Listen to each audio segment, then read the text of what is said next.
Selamat sore.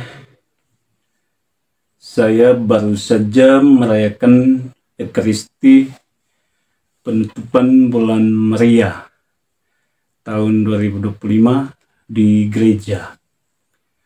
Perayaan ini harusnya terjadi besok, namun karena ada satu dan lain hal, maka dimajukan ke hari ini, dan juga harusnya terjadi di Gua Maria.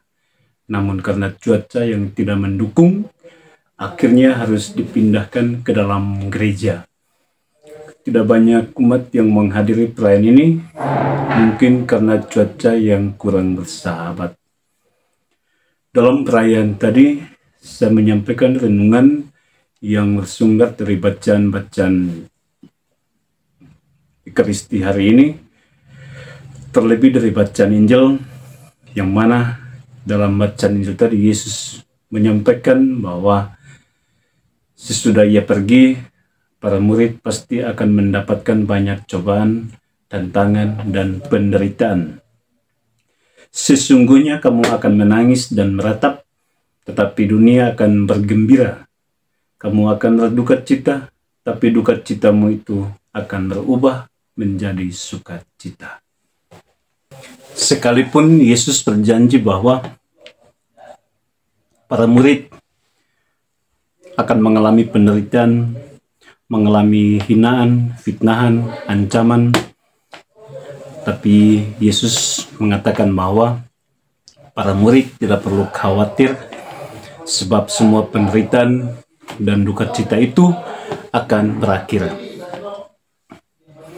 Saudara-saudari yang terkasih, hidup kita memang selalu diwarnai dengan penderitaan dan sukacita. Ibaratnya koin mata uang, ada dua sisi yang selalu menemani hidup kita. Dan penderitaan manusia itu seringkali berbeda antara satu orang dengan orang yang lain. Ada yang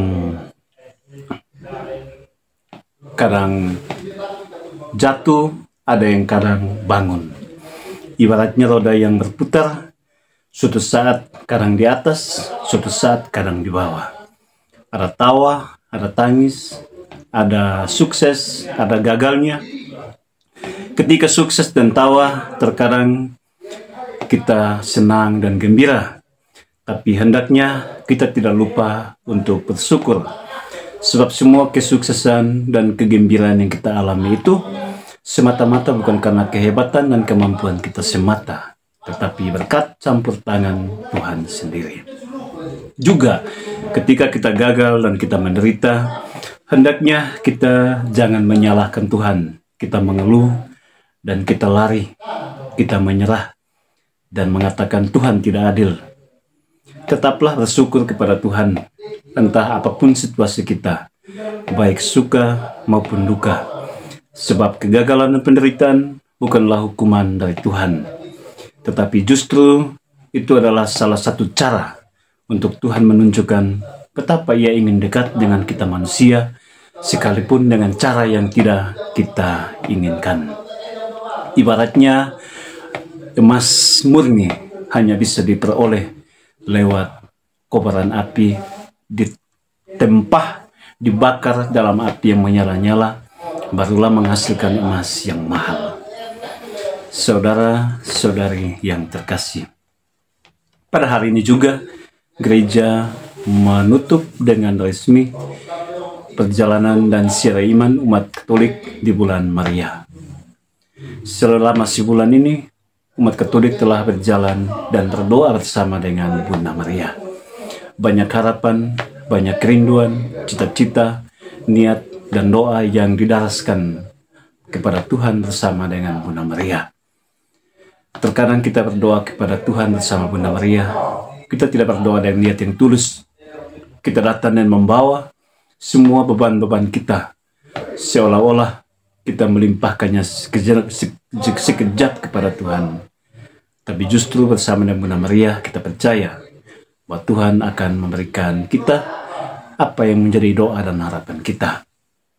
Kita juga belajar dari Bunda Maria, yang ketika Tuhan datang untuk memberikan tugas kepadanya. Dia berdoa, "Aku ini adalah hamba Tuhan, terjadilah padaku menurut perkataanmu." Ini adalah salah satu doa yang paling tulus. Dan ketika putranya di atas kayu salib, Bunda Maria datang dan berteluh di bawah kaki salib.